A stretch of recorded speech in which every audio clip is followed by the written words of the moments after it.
A survey measuring pupils' reading ability in the world has revealed that learners in South Africa can't read. The study, called the Progress in International Reading Literacy Study, or PIRLS, is an assessment that measures children's reading literacy. It is conducted every 5 years in around 40 countries. According to the study, South African learners were rated among the lowest this year. South Africa has participated in 4 PIRLS assessments since 2006. Following the report, South Africa's Department of Basic Education released alarming findings that a staggering 81% of grade 4 pupils in South Africa can't read for meaning. This means roughly 8 out of 10 children need help locating and retrieving information in simple and easy text. Now, joining us to discuss this report further is Associate Professor of Language and Literacy Education, Kell. Good morning, Professor. Thanks for joining us. Good morning, and thank you very much for having me. All right, pretty scary seeing what the assessment, the PIRLS assessment has shown. It seems there is a reading crisis in South Africa. So is this true? And what would you say may be causing this?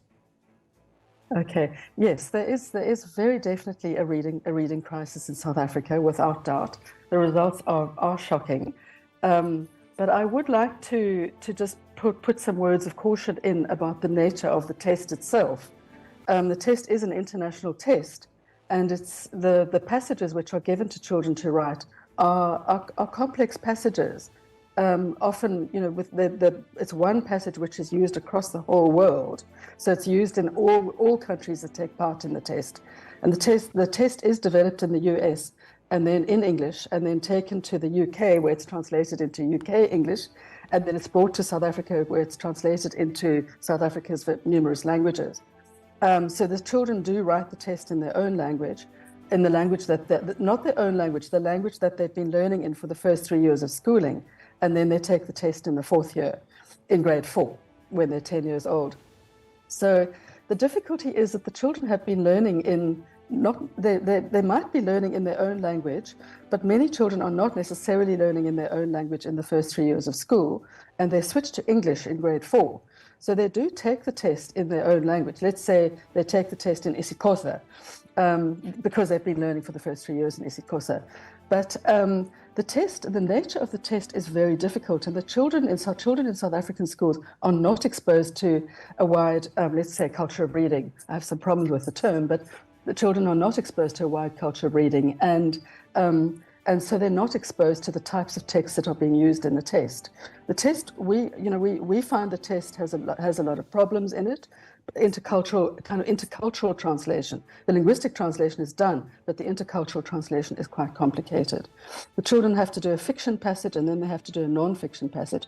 And the non-fiction passage is often particularly difficult for children who've had very little exposure to texts in their home environments and in their school environments in South Africa. So that's one of the big problems, is our language policy, what we call our impoverishment of the reading culture in South Africa, and also of huge problems with our teaching methods in South Africa. One of the big aspects of the findings is that this scare figure of 81% of children who cannot read for meaning applies almost solely to African language speaking children. So of the children who are learning in English and Afrikaans, which are two of our official languages as well, are doing actually quite well in the test. I wouldn't say well, but reasonably well enough. So the big shock finding, well, in fact, we've known this ever since the PIRLS started, is that it's our African language children, who are the children in the much poorer schools in South Africa, are not achieving. So it's a very, very stark reminder that apartheid is still functioning in South Africa in many ways, that the education system has not managed to make a difference to the children in our poorest schools. Professor Catherine, is it safe to say that, and I'm about to ask you a twofold question, so is it safe to say that this test is maybe not an adequate reflection of the actual strength of these children? And on the other hand, what are your thoughts about us actually embracing teaching our children in our local languages? We've started to see a number of people advocating that we start to teach about science, technology, engineering, and math in our local African languages. So is that something that you think will be better to expand the minds of our young children? Yes, without a doubt, I think the test is not necessarily the best way of working with our children's literacy levels. But at the same time, I don't want to deny that we don't have some kind of literacy crisis in South Africa. So I'm not entirely blaming the test, but I think the scare figures that then come out, South Africa is actually bottom of the world in terms of the way the test operates. So the test leaves a lot to be desired, and I think that international testing of this kind, systemic testing of any kind, leaves a lot to be desired in terms of how it takes account of what children bring, of the resources that children bring from their own environment to their learning. So, or a test that can't take account of those resources and expects children to have knowledge which they can't possibly have at that stage in grade 4. So that's the one point. And then the second point is about learning in local languages. There's no doubt that it's better for children to learn literacy in their home languages, in local languages.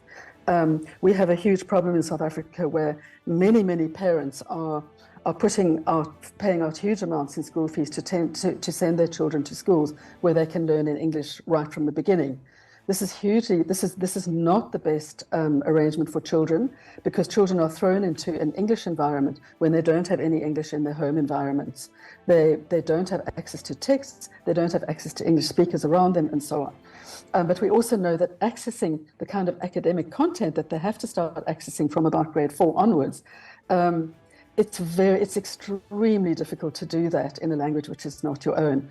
So my colleagues and I, in what we call the Boer Lit Language and Literacy Collective in Cape Town, in South Africa, we do advocate that, for home language learning, but we prefer to advocate, in fact, for bilingual education for as long as possible.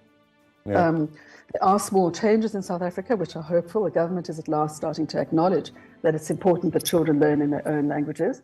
And that is starting to increase a little bit, but the difficulties are still there. And so we would recommend very strongly that children learn in their own languages for as long as possible, but they also learn bilingually as long as possible. Because if they learn in their own language, they also have to start to learn, for example, English. And often the second language is not developed at all. A third problem is that the development of materials in African languages and of teaching in African languages has been seriously neglected in South Africa. We have a very interesting history in South Africa, where a language like Afrikaans, which was the language of the apartheid government, was developed from the 1920s onwards into a language which can be used for learning and teaching, even at higher education. But our African languages have received no such development in the years since the end of apartheid.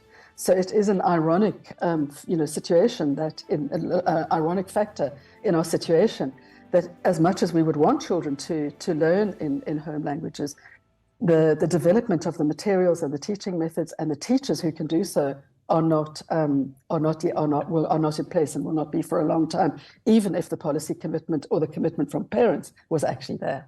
Yeah, might be also tough, because, these are students who will eventually meet up with fellow scholars in different other countries, in Egypt and in Nigeria and in Rwanda. And if everyone's learning in their own languages, they're going to meet at the top and confuse each other, not knowing, how to communicate. Yes. Now, I also want us to celebrate these kids, because, the story makes it seem like they have poor literacy levels. So, now we've been able to establish that is false. Can we celebrate these little ones? And, would you be able to share with us in what ways they have strengths, with regards to literacy and learning? Yes. What are some of their strong points as young South African children? Yes. Just a quick correction. I don't think I would say the results are false. I would say that they measure particular things which give a very particular picture of literacy, like very literal kind of forms of comprehension, whereas the children might have a range of other wider knowledge, which is not being measured by such a rigid kind of test, as well as the test of course it feels often culturally inappropriate in our context. So yes, the children do have incredible strengths. But one of the great sadnesses is that our children's own, what we call children's linguistic resources, those are the languages that they have of themselves, the stories, the songs, the games that they have in their own environments are not recognized in the schooling, particularly when parents make this choice to send to their children to English only schools from grade 1.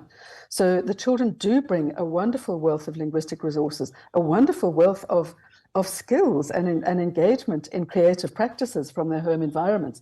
We have some wonderful research in South Africa that shows the incredible games and rhymes and the facility with language and with speech that children have is remarkable. But when it comes to school, it's kind of tampered down and put into quite sort of narrow and rigid kind of skill and drill kind of exercises and so on, which are not in allowing what I call the children to produce language and to produce meaning. So the focus in schooling is often lost on meaning making because they're taught in such atomized skills ways, particularly with the more recent emphasis that's been coming out on what's called phonics, which is a very narrow approach to teaching learning children to read and write based very much on the relationship between the sound and the symbol. We believe that children need to be exposed to a wide variety of texts. Our children are living in environments where there are not a lot of texts around. They don't go to libraries. A lot of our libraries are not there. They're closed. And the children are not getting exposed to the wide number of texts that they need in order to start understanding what reading means in a wider sense. And so for us, the key thing is that children need to be making meaning in their own ways, in their own little worlds, their own worlds. And slowly they need to gain access to wider worlds, of course. But the children do have wonderful resources and they're battling against the most incredible odds. In the article which you read, I talk about a child that I met in a school the family is very reliant on the school meals. The child takes half of her school meal home for her baby brother in the mornings. When I went to visit the family in their home in an informal settlement, the child, there was no money, there was no food in the house, and the mother was despairing because there were going to be no school meals for the week. So children are battling incredibly difficult conditions in South Africa's informal settlements and townships. And these are the majority of these children who we now say they cannot read for meaning. So the difficulty is that with figures like this, what starts to happen is that it's very easy to make the children into scapegoats. It's easy to make the teachers into scapegoats. It's easy to make the parents. The blame game starts. And for us, we see literacy as part of an ecology. We don't see it as a score on a test. We don't see it as atomized skills. We see it as part of an ecology, and that ecology involves community engagement. It involves school libraries. It involves libraries in classrooms. It involves getting access to a wide range of texts, which will help them gain an understanding of what literacy is about. It also enables them to write. What we call a rich literacy approach would enable them to write. One of the problems we have with the PIRLS test is that it focuses very much on reading and doesn't take writing into account. And yet elements of the PIRLS test require the children to write. But the focus in all of the government discourse in South Africa and a lot internationally at the moment is a focus on reading rather than on writing. All right. And that's why we prefer to talk about literacy. Okay. It's a lovely conversation, and I'm glad that we've been able to understand better, what exactly the strengths are for these very young kids, and we'll continue to expand on the conversation and see what ways that we can contribute to their growth. Thank you very much for your time this morning. Thank you. What a pleasure to be with you. Thank you so much. Absolutely. Okay. Bye-bye. All right. Bye-bye.